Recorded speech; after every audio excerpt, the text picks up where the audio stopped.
اعوذ باللہ من الشیطان الرجیم بسم اللہ الرحمن الرحیم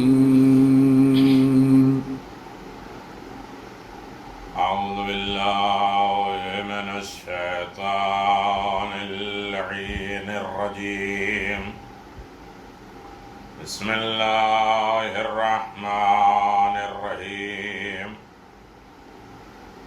الحمد للہ ذی المن والاحسان وذی العز والسلطان الذي خلق الإنسان وعلمه البيان والحمد لله الذي نور قلوبنا بولاية محمد وآل محمد اللهم صل على محمد وآل محمد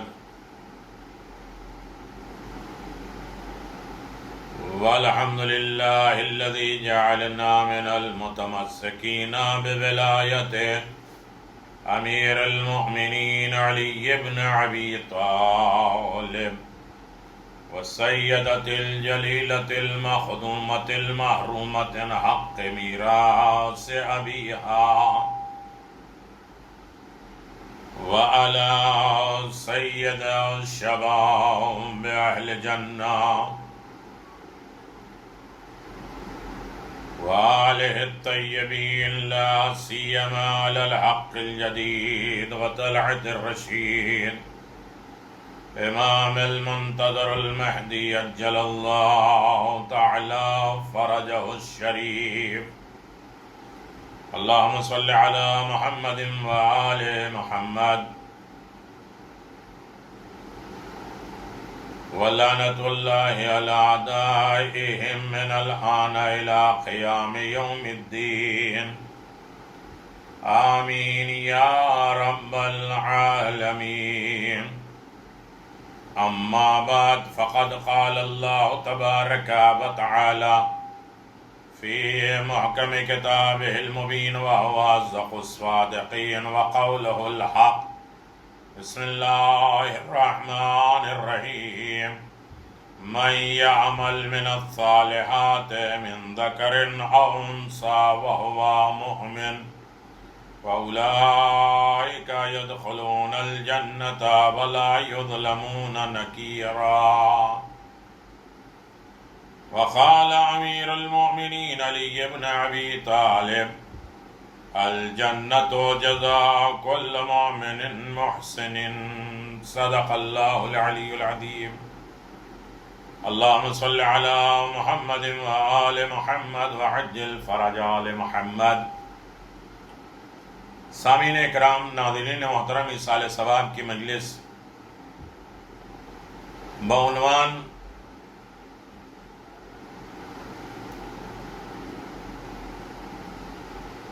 آخرت کی منزل، آخرت کا سفر، بہت اہم ترین موضوع ہے، ہماری زندگی کا حصہ، اور ایصال ثواب کے مجلس سید محمد نقوی ابن سید حسن عباس نقوی، سیدہ سکینہ بنت جعفر حسین زیدی کی ایصال ثواب کی مجلس ہے۔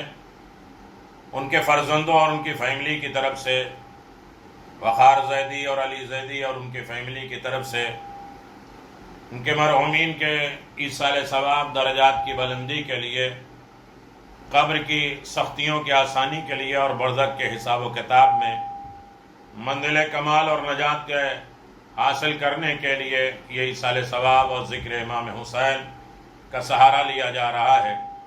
خدا ان کی مغفرت فرمائے، درجات میں بلندی فرمائے، اور جن لوگوں کی طرف سے یہ مجلسیں ہیں ان کے توفیقات میں اضافہ ہو، روزیوں میں برکت ہو، صحت و سلامتی ہو، عزت و سکون ہو۔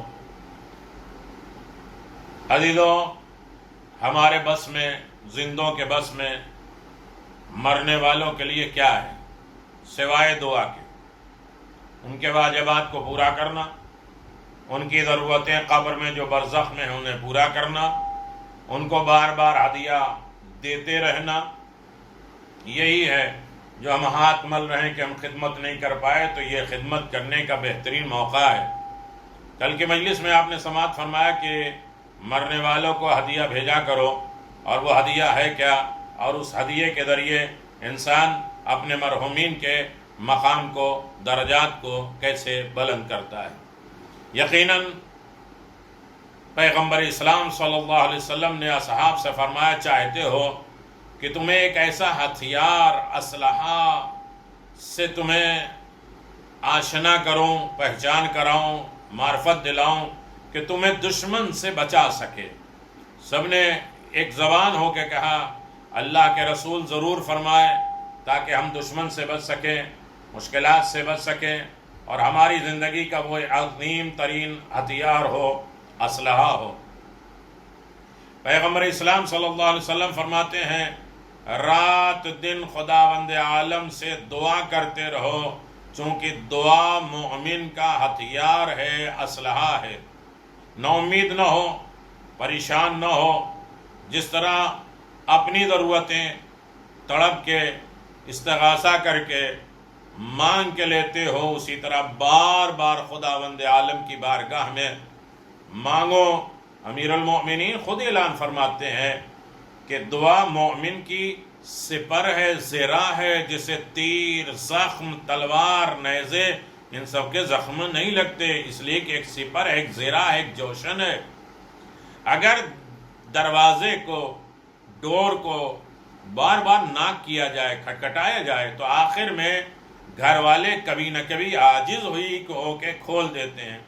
لہذا اگر کثرت سے خدا سے سوال کرو تو خدا اس کی حاجت کو ضرور پورا کرتا ہے.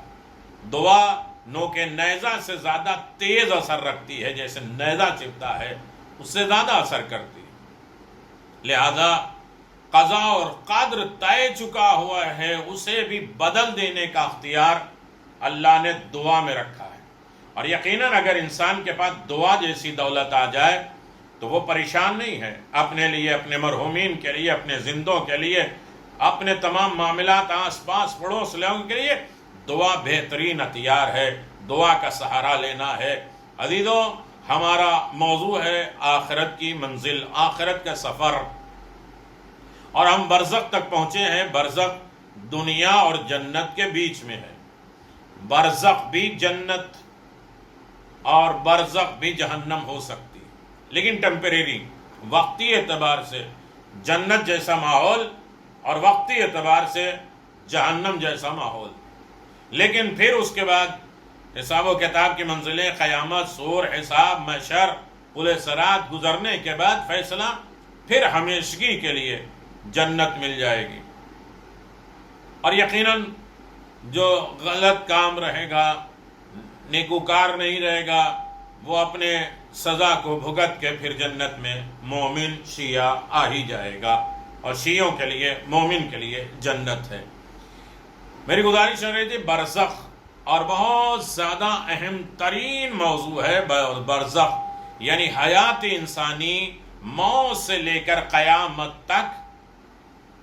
وَمِن وَرَائِهِمْ بَرْزَخْ إِلَى يَوْمِ يُبْعَثُونَ. قرآن مجید سورہ 23 میں آیت نمبر 100 میں اعلان پروردگار ہے کہ ان کی موت کے بعد برزخ ہے. برزخ کے پردے کو کہتے ہیں، میں نے کہا تھا، جہاں دونوں چیز ملنے نہ دے، نہ دنیا نہ جنت کو درمیان میں رہے برزخ. عالم برزخی کی زندگی ہر انسان گزار رہا ہے. ائمہ معصومین نے کہا برزخ کو تم سنبھال لو، پھر شفاعت رہے گی. برزخ تمہاری کامیاب ہونا چاہیے. اور برزخ میں بار بار جنت جیسے ماحول ہونے کے بعد بھی، جہنم جیسے ماحول ہونے کے لیے بھی، مرنے والے کے چاہنے والے جو بھیجتے رہتے ہیں ان کے درجات بلند ہوتے جاتے ہیں، یہاں تک کہ فیصلہ ان کے حق میں جنت میں ہو جاتا ہے. لہذا برزخ کے موقع پر اپنے مرحومین کو کبھی فراموش نہیں کرنا ہے. اس دن تک کے لیے جب پھر اٹھائے جاؤ گے، ان کی موت کے بعد برزخ ہے. کب تک؟ جب تک قبر سے اٹھائے نہیں جاؤ گے۔ انسان کو یہ یقین کر لینا چاہیے کہ موت کے بغیر چارہ نہیں ہے، بغیر مرے کچھ نہیں ہو سکتا، نہ جنت نہ جہنم، مرنا تو پڑے گا۔ موت انسانی وہی روح اور بدن کے درمیان جدائی ہے، اور روح کا بدن سے کامل قطع کر لینا اور جدا ہو جانا، روح اور بدن میں بالکل منقطع ہو جائے۔ بدن سے روح کی جدائی کے بعد جسد انسانی مٹی میں گھل کر پھر خاک ہو جاتی ہے۔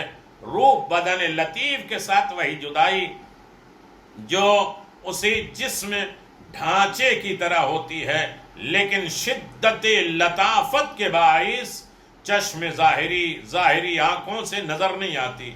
یہ بھی یقین رکھنا چاہیے کہ موت کے بعد عقائد اعمال میں پرشش کی جائے گی، سوال و جوابات کیے جائیں گے، ان کے جوابات تیار رہنے چاہیے کہ عقائد کے بارے میں سوال کیا ہوں گے، اعمال کے بارے میں کیا سوال ہوں گے۔ اللہ اس کی کیفیات تفصیلات کے بارے میں جاننا ضروری نہیں ہے، کہ اس امر کا یقین بھی ضروری ہے کہ برزخ میں بھی ثواب اور عقاب ہے، ثواب بھی ملے گا، عذاب بھی ملے گا۔ یعنی انسان اپنے کردار، عقائد اور کردار کی روشنی میں اس کا بدلہ بھی پائے گا اور اس کی سزا بھی پائے گا، یہاں تک کہ قیامت صغریٰ نمودار ہو جائے گی۔ برزخ میں حساب و کتاب بھی رہے گا اور صلہ بھی رہے گا، جزا بھی رہے گا، سزا بھی رہے گی، یہاں تک کہ قیامت صغریٰ آ جائے گی۔ مکمل ثواب الہی بہشت جاودانی ہے، مکمل ثواب جنت ہے۔ پھر نعوذ باللہ ہمیشہ کے عذاب کا مستحق قرار پائے گا تو ہمیشہ جہنم میں رہے گا، یا تو جنت۔ بہت سے مومن جو نامناسب کردار کے مالک ہوں گے، ان کے حساب اسی عذاب برزخ میں کر دیا جائے گا، اور اسی طرح روز قیامت انہیں کوئی مشکل درپیش نہیں ہوگی، ان کا فیصلہ جنت ہو جائے گی۔ اور برزخ کی تفصیل یقیناً معاد میں دیکھ لیجئے، دوسرے مقامات پر دیکھ لیجئے، اور یقیناً انسان ان کاموں پر یقین رکھے۔ اس بات کا لازمہ ہے کہ عقیدہ حقہ، توحید، عادل، نبوت، امامت، قیامت اس طرح مستحکم اور مضبوط ہو کہ دل میں بیٹھ جائے کہ اللہ کو ہم نے ایک کیوں مانا ہے، اللہ عادل ہی کیوں ہے، ظالم کیوں نہیں ہو سکتا، نبوت کی ضرورت کیا ہے، امامت کیوں چاہیے، پھر قیامت کی وجہ کیا ہے۔ یہ سارے عقیدے ہمارے پاس ہوں۔ اصول دین میں کم از کم ہماری 80 ویڈیوز آ چکی ہیں، جس میں تفصیلات کے ساتھ، بحث مباحثے کے ساتھ اصول دین کے رموز، اثرات، کیفیتیں پیش کی گئی ہیں، آپ اسے ملاحظہ فرما سکتے ہیں۔ میں یہ گزارش کر رہا ہوں کہ ہمارا عقیدہ مضبوط ہو، توحید الہی، عدل پروردگار، نبوت، امامت اور قیامت۔ امامت کے سلسلے میں سارے مراحل ہیں، مولا کائنات سے لے کے امام زمان عجل اللہ تعالی فرجہ الشریف، ان کی محبت، ان کی ولایت، ان کی اطاعت، ان سے مودت، یہ سارے لازمہ ہیں۔ ان کے غموں میں غمزدہ ہونا، ان کے خوشیوں میں خوش ہونا، یہ سارے لازمہ عقیدے ہیں، اور عقیدے کو مستحکم ہونا چاہیے۔ اور سوال کے وقت انسان گونگا اور حیران اور پریشان نہ ہو، نیز ہر عمل، واجبات اور مستحبات کی ادائیگی کے لیے ایک لحظے میں فارغ نہ بیٹھے، بلکہ انسان واجبات اور مستحبات کی ادائیگی میں ہر وقت فکر مند رہے، عمل کرتا رہے، چونکہ وقت کم ہے، نتیجہ بہت نزدیک ہے۔ برزخ کی طرف آ جائے، کیونکہ انسان اور اس کے اعمال کے نتیجے کا فاصلہ سوائے موت کے اور کچھ نہیں ہے۔ اعمال ختم ہو جائیں گے، حساب کتاب باقی رہ جائے گی۔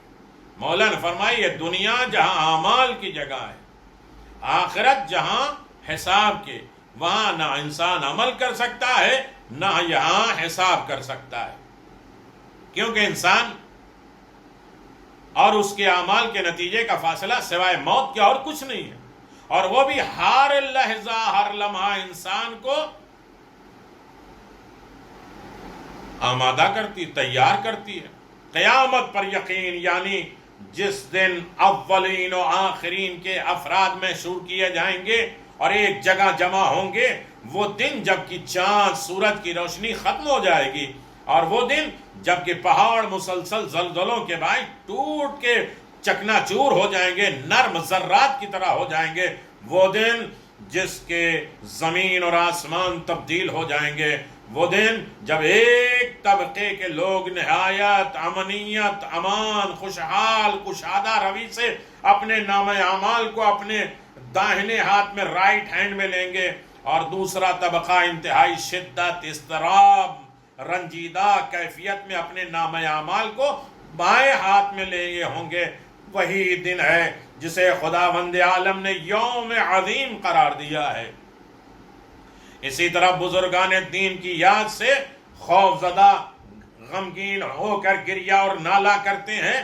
واقعاً ہر بیدار دل جو زندہ دل ہے، اگر اس دنیا کے اوصاف قرآن، دنیا کے قرآن کی صفتوں میں پڑھے، قرآن میں دنیا کے تعریفات کیا کی گئی ہے، اور تھوڑا سا دقت کرے، غور کرے، فکر کرے، تو اسے آرام اور قرار اس سے چھین جائے گا، دنیا سے اور اس کی لذت سے دل اٹھ جائے گا، اس لیے کہ ہم نے غور نہیں کیا، قرآن پڑھا نہیں، معصومین کی حدیث، روایات، واقعات پر غور نہیں کیا، ورنہ یہ دنیا بیکار ہوتی ہے۔ دنیا کی حیثیت انسان کے دماغ میں آ جائے، سمجھ میں آ جائے، تو انسان اپنے آپ کو سیو کر سکتا ہے، اور اس دن کے خوف سے اللہ تعالیٰ سے پناہ طلب کرتا ہے۔ اس بات کا جاننا کہ قیامت کب برپا ہوگی لازمی نہیں ہے کہ قیامت کب آئے گی، قیامت کی کیفیت اور حالات کے لیے اپنے آپ کو فائدے مند کے لیے اپنے آپ کو تیار کرنا ضروری ہے۔ قیامت کب آئے گی اس سے ہمارا کوئی مطلب نہیں، خدا کرے گا، قیامت کے لیے اپنے آپ کی تیاری ضروری ہے کہ فائدے مند ہو، کیا سوالات ہوں گے اس کی تیاری ہو، کیونکہ یہ علم خداوند عالم سے ہے کہ قیامت کب آئے گی۔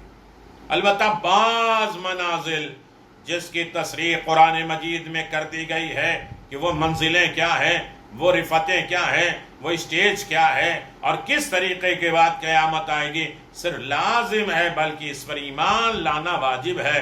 اور منزل عبادت، میزان، صراط، حساب، شفاعت، بحث، دوزخ، یہ ان کا ذکر آئے گا، اور یقیناً یہ ذکر انسان کی زندگی میں آپ دیکھ لیے موجود ہے۔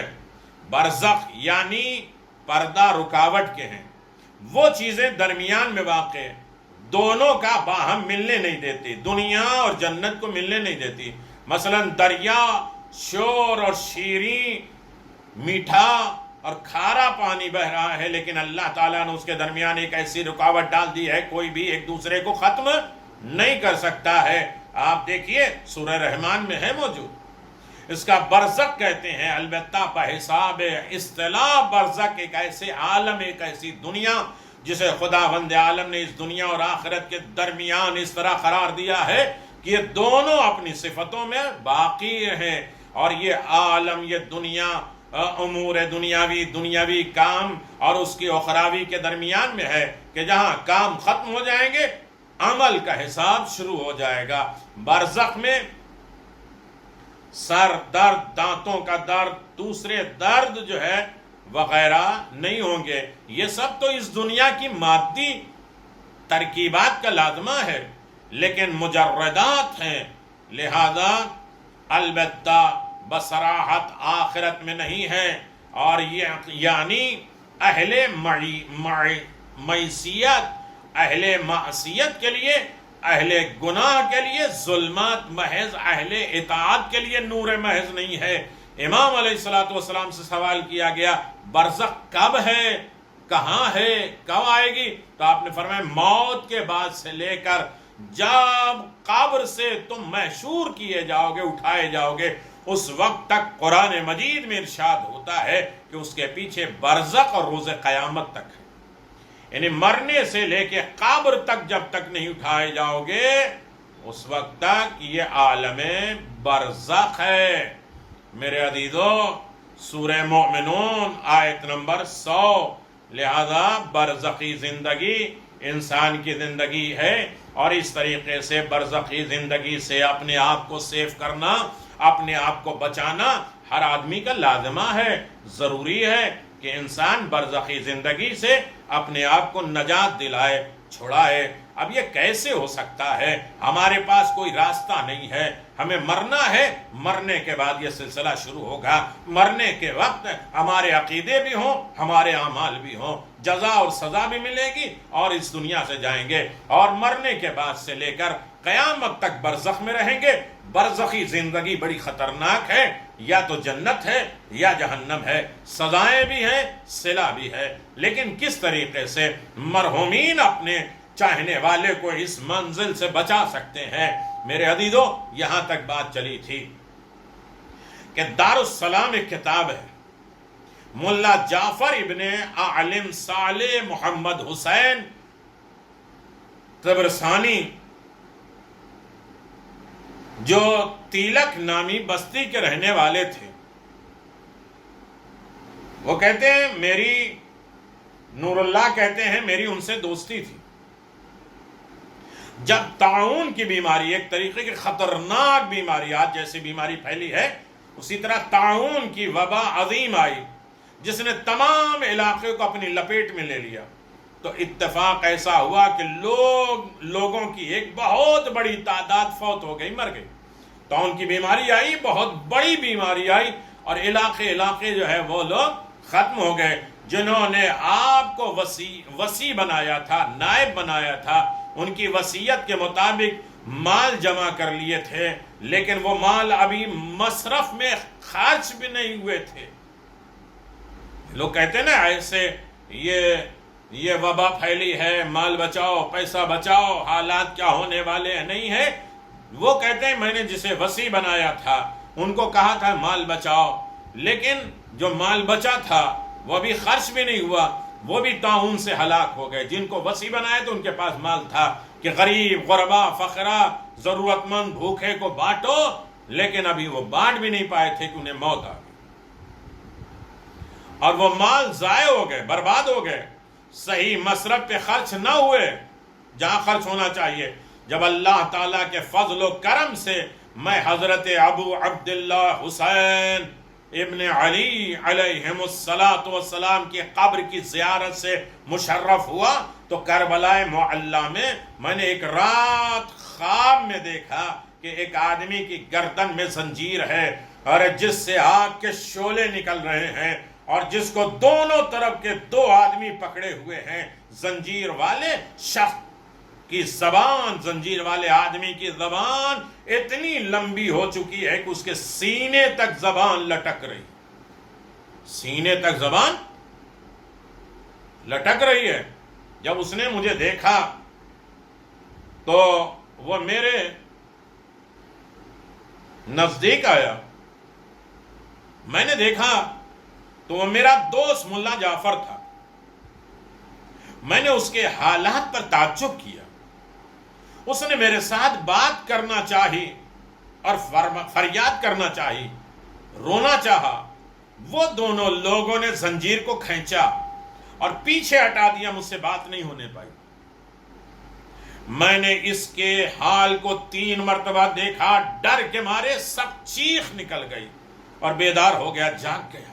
اللہ اکبر، کیا حال ہے. ہم تو بھول جاتے ہیں اپنے مرحومی، تھوڑے دن یاد رہتا ہے، لیکن وہ برزخ میں کیا عالم ہے، ہمیں کس طرح سے تیاری کرنا ہے، ہمارے حالات کیا ہوں گے.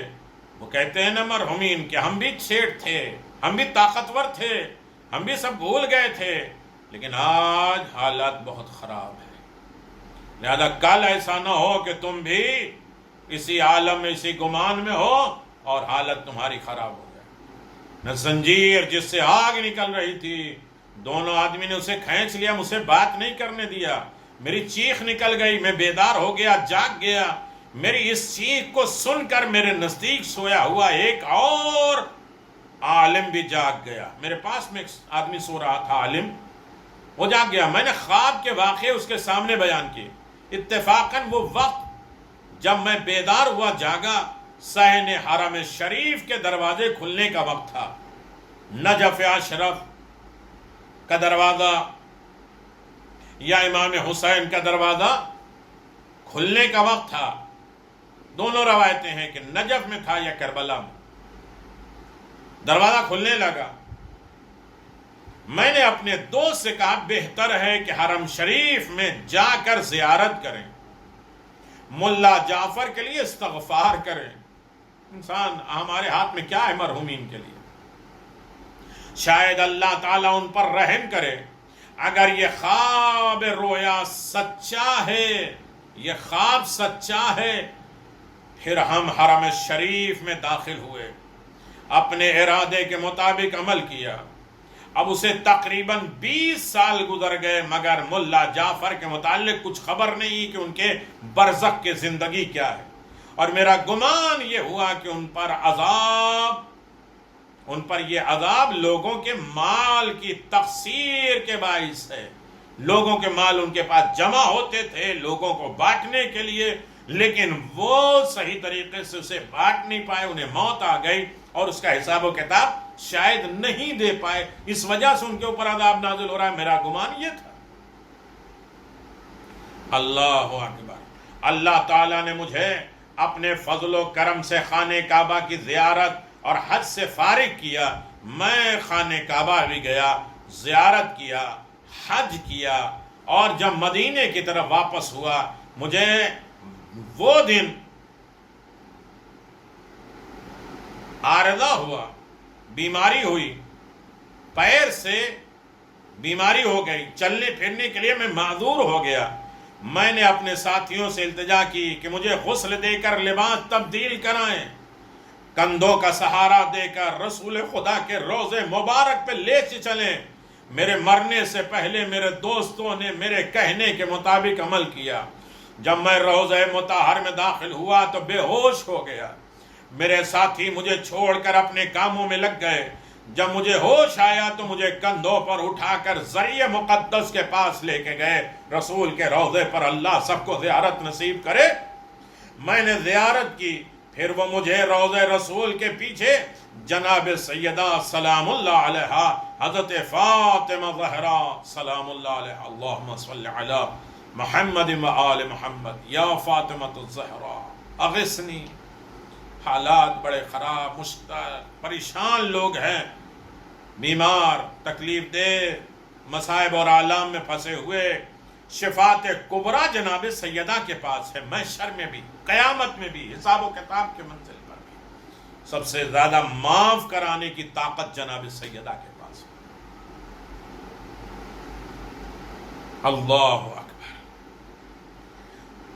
رسول خدا کے روضے کے پیچھے بالکل ہے جناب سیدہ کا مکان، وہاں لے گئے۔ جناب سیدہ کی زیارت گاہ ہے، میں وہاں بیٹھ گیا۔ زیارت کرنے کے بعد اپنی شفا کے لیے دعا کی۔ جناب سیدہ سے مخاطب ہوا، بات کرنے لگا، عرض کیا کہ ہم تک ایسی روایت پہنچی ہے جس سے ظاہر ہوتا ہے کہ آپ کو اپنے فرزند حضرت امام حسین سے زیادہ محبت ہے۔ بی بی سیدہ، میں نے پڑھا ہے کہ آپ کو سب سے زیادہ اپنے بیٹے حسین سے محبت ہے، میں ان کی قبر کا مجاور ہوں، آپ ان کے واسطے خدا تعالیٰ سے میرے لیے دعا کر دیجئے۔ میرے عزیزو، شفا دے دیے، مجھے شفا دے دیے۔ پھر رسول اکرم کی طرف متوجہ ہوا، اپنی حاجت طلب کی اور اپنے تمام مردہ دوستوں کے لیے حضرت سے شفاعت کی التجا کی۔ ہر ایک کا نام لے کر دعا کی کہ اچھے موقع مل جائیں تو مرحومین کو فراموش نہ کیا کرو، ان کے لیے بھی دعا کرا کرو۔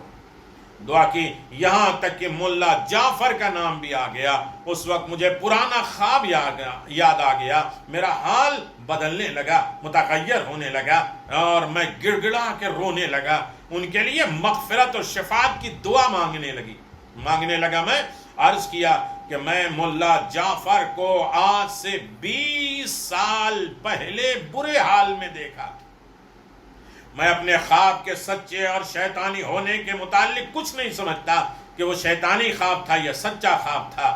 بہر صورت جہاں تک ممکن تھا میں نے خشوع خضوع اخلاص کے ساتھ ان کے حق میں بخشش اور نجات کی دعا مانگی۔ میں نے اپنے بیماری میں کمی محسوس کی، اٹھا بغیر دوستوں کے سہارے کے مقام پر آ گیا، گھر میں آ گیا، میرا مرض جناب سیدہ کی برکت سے دور ہو گیا۔ اللہم صلی علی محمد و آل محمد۔ پروردگار تمام مومنین مومنات کی بیماریاں جناب سیدہ کے طفیل میں شفایا ختم ہو جائے، مرحومین کی مغفرت ہو، درجات میں اعلیٰ علین ہو، بقی روضہ رسول زیارت امام حسین کا شرف عنایت فرمائے۔ کہتے ہیں کہ جب ہم مدینے سے چلے تو احد کے مکان پر ٹھہرے جہاں جناب حمزہ کی قبر ہے۔ جب ہم وہاں پہنچے تو وہاں پر شہدائے احد کی زیارت کی۔ وہاں پر خواب میں نے اپنے دوست ملا جعفر کو دیکھا، وہ سفید لباس پہنے ہوئے، سر پر معطر دستار، سجی ہوئی امامہ لگائے ہوئے، ہاتھ میں عصا لیے ہوئے میری طرف بڑھے، مجھے سلام کیا، کہا مرحبا بالاخوہ والصداقہ، دوست کو دوست کے ساتھ ایسا ہی اچھا سلوک کرنا چاہیے۔ تم نے میرے ساتھ بڑا اچھا سلوک کیا، جیسا تو نے میرے ساتھ کیا ہے اللہ تمہیں کامیاب کرے۔ میں اس وقت بڑی تنگی اور مصیبت میں تھا اور مشکلات میں تھا، تم نے میری مدد کی۔ یہ جعفر کہہ رہے ہیں، ملا جعفر کہہ رہے ہیں۔ اللہ اکبر۔ تو ابھی روضہ مطہرہ سے باہر نہیں نکلا تھا کہ انہوں نے مجھے رہا کر دیا۔ ابھی 2 یا 3 روز ہوئے کہ مجھے حمام میں بھیج کر میری کثافت، میری گندگی کو دور کیا گیا۔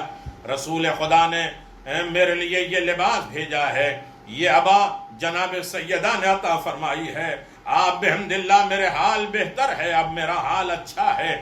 اب تیری پیشگوئی کو آیا ہوں، تیرے خیال لینے کے لیے آیا ہوں تاکہ تجھے بشارت دوں کہ اب خوش ہو کر تو تندرست ہو کر اپنے خاندان کی طرف جا رہا ہے اور وہ تمام سلامتی سے ہے۔ اسی لیے اللہ کا شکر ادا کرتے ہوئے میں خوش و خرم بیدار ہو گیا۔ یعنی ایک لمحے کے لیے جناب سیدہ سے واسطہ دیا ہے تو مجھے بھی اللہ نے جناب سیدہ کے صدقے میں شفا دے دی اور ملا جعفر کو اتنے مصائب اور اعلام کے بعد معاف کر دیا۔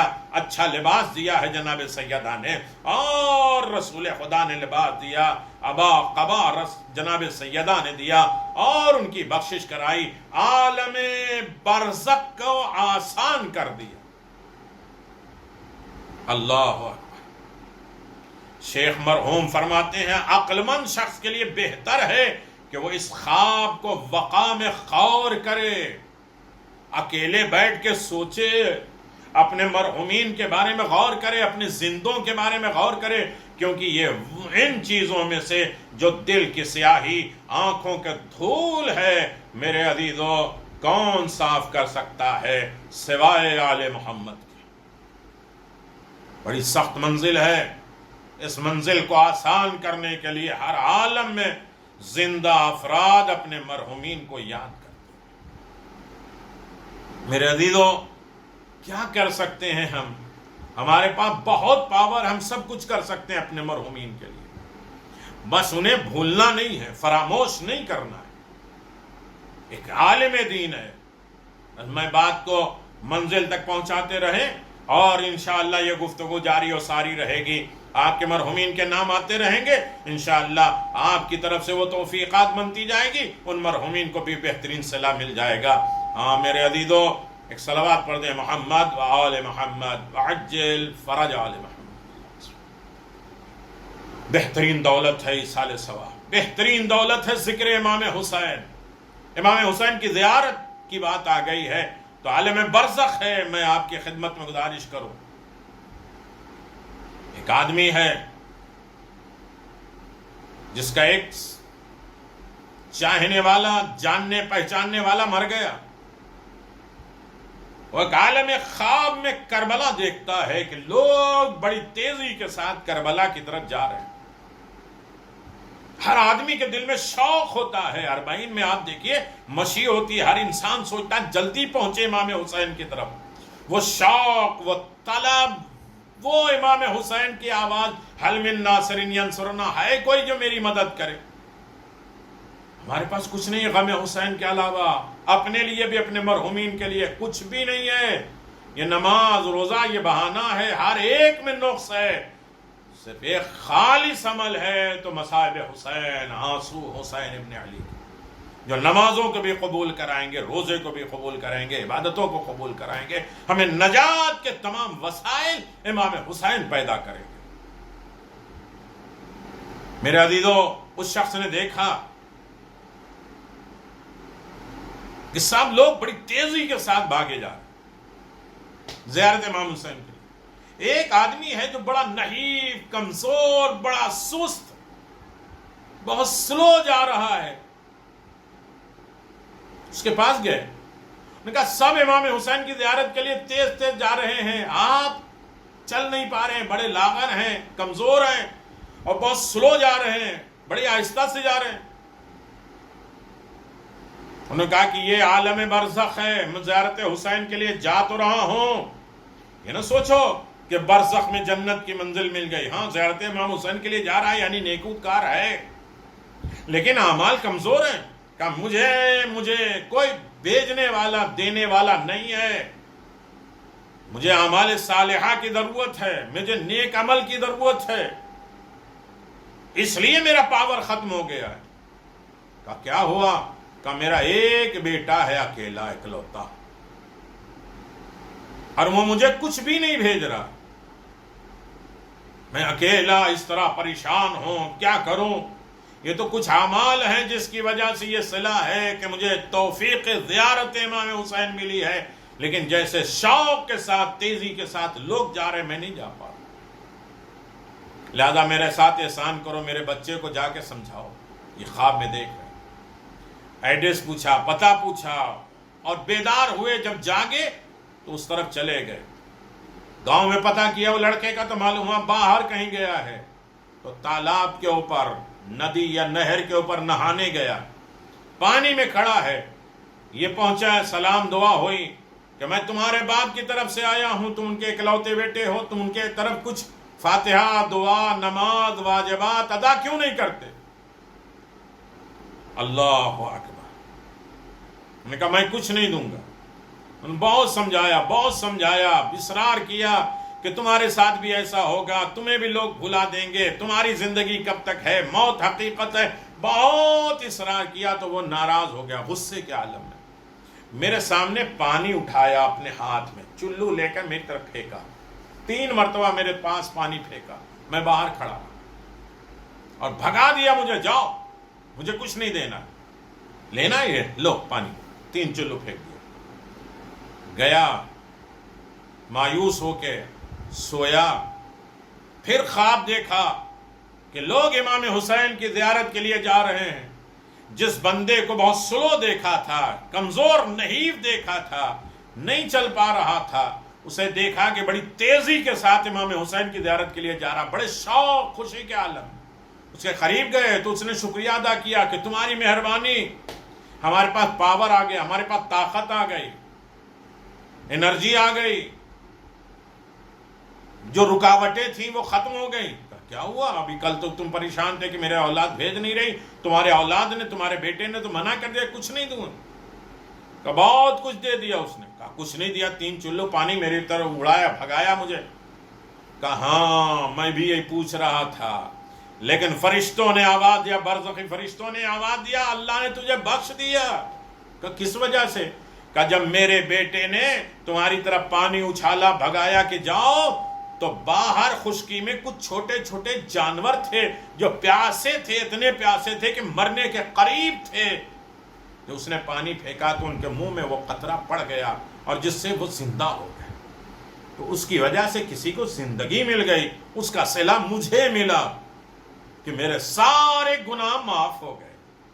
ایک جانور کو سیراب کرنے کا نتیجہ. نہ توجہ کے ساتھ بھی اپنے مرحومین کے لیے کچھ دینا، اس کا صلہ کتنا ملتا ہے.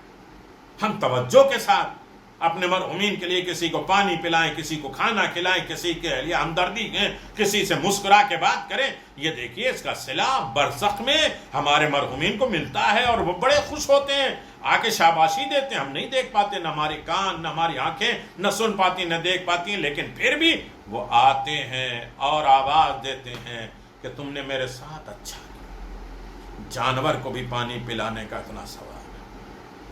جن کے کلمے سے لوگ مسلمان ہو رہے ہیں، اس حسین کو پیاسا شہید کر دیا گیا. میں بات تمام کر دوں میرے عزیزوں، جانتے ہیں ہمارے پاس غم حسین کے علاوہ کچھ نہیں ہے. عن ابی عبد اللہ انہ قال کل جزع وبقاء مقرون سوى الجزع والبقاء على الحسین. امام جعفر صادق علیہ السلام نے فرمایا سب رونا بے قراری کرنا مکروہ ہے. کسی چیز پہ نہ رویا کرو، بے قرار نہ ہویا کرو، پریشان نہ ہویا کرو، مگر حسین کے غم میں رونا، بے قرار ہونا، تڑپنا ثواب عظیم ہے. حسین کے نام پہ گریہ کرنا. وقال من ذکرنا عنده فقضا فی عیبہ لو مثل راس الذباب. فرمایا جس کے سامنے ہمارا ذکر مصائب ہو ان کی آنکھوں سے مسلسل خود جاری ہونا چاہیے. وغفر اللہ ذنوبہ لو کان مثل زبد البحر. ہاں میرے غم جس کے سامنے بیان ہو اور اس کی آنکھ میں آنسو آ جائے تو خداوند عالم اس کے تمام گناہ بخش دیتا ہے، چاہے دریا کے پانی کے برابر اس کے گناہ کیوں نہ. اللہ اکبر. گناہ کو مٹانے کا ذریعہ حسین کے غم میں آنسو.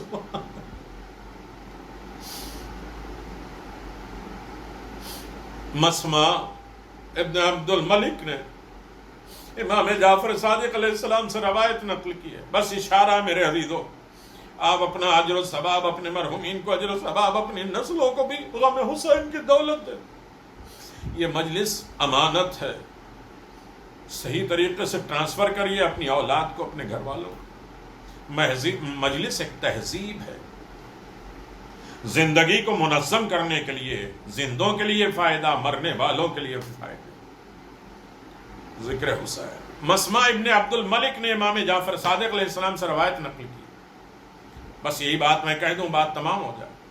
ایک دن حضرت نے مجھ سے پوچھا، اے مسمع تو اہل عراق میں سے ہے، زیارت امام حسین کو جانتا ہے؟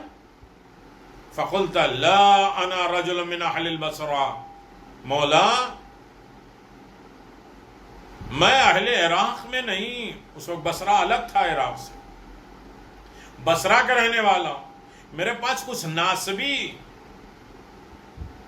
ہوا خواہ خلیفہ رہتے ہیں، اس سبب سے میں زیارت سے محروم ہوں.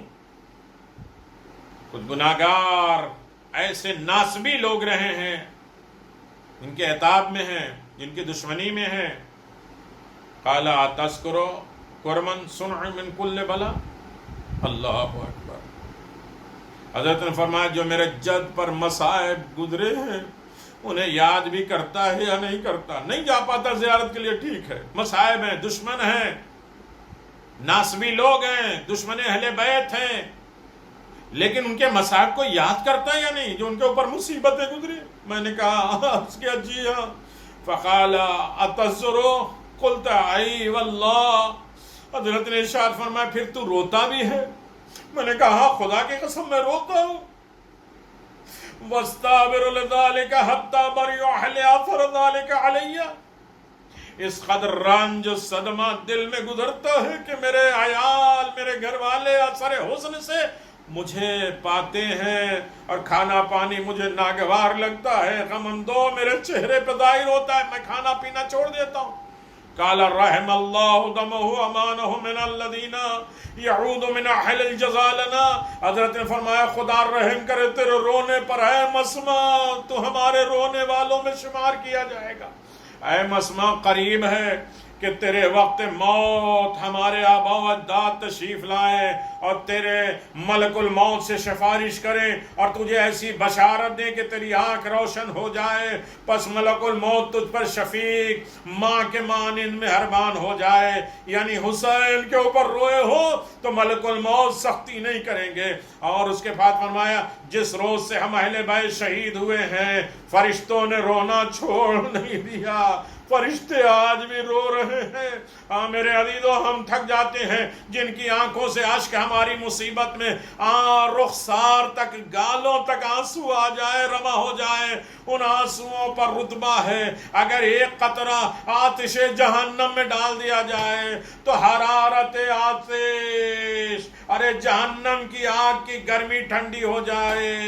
پس مومنوں، عظیم ترین مصائب اہل بیت سے مصیبت جناب امام حسین غریب کا ہے، اس مظلوم پر روئے جس پر رونا مرنے کے بعد کام آئے گا۔